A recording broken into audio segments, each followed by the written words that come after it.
చదువుకున్నప్పటి స్నేహితులు ఓ 15 మంది కలిశారు.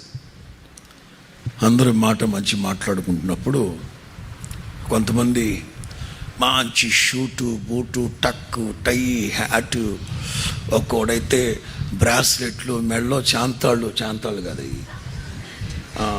బ్రాస్లెట్లు, ఉంగరాలు పచ్చగా పెట్టుకొచ్చారు. నేను మాత్రం మామూలుగా వెళ్ళా. ఒక్కొక్కడు వాచీలు, మామూలు వాచీలు కాదు. నేనేమో మనకి తెగా మాట్లాడుకుంటున్నాం.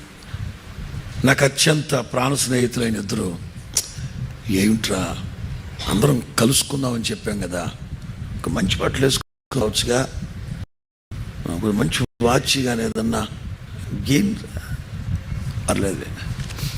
ఇక వాళ్ళందరూ గొప్పలు చెప్పుకుంటున్నారు. ఎందుకు మన అందరిలో వీడొక్కడేరా, వీడు వాచ్ కూడా కట్టుకోలేదా, వీడొక్కడే అని అంటున్నారు. నేను మౌనంగా ఉన్నా. మాట్లాడరా, ఏమన్నా మాట్లాడు. ఏం మాట్లాడుతానే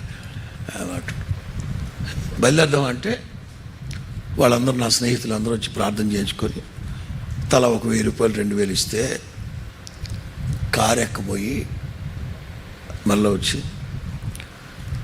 ఇప్పుడు చెప్పండి రా, మీ అందరిలో గొప్పవాడు ఎవడరా అన్న.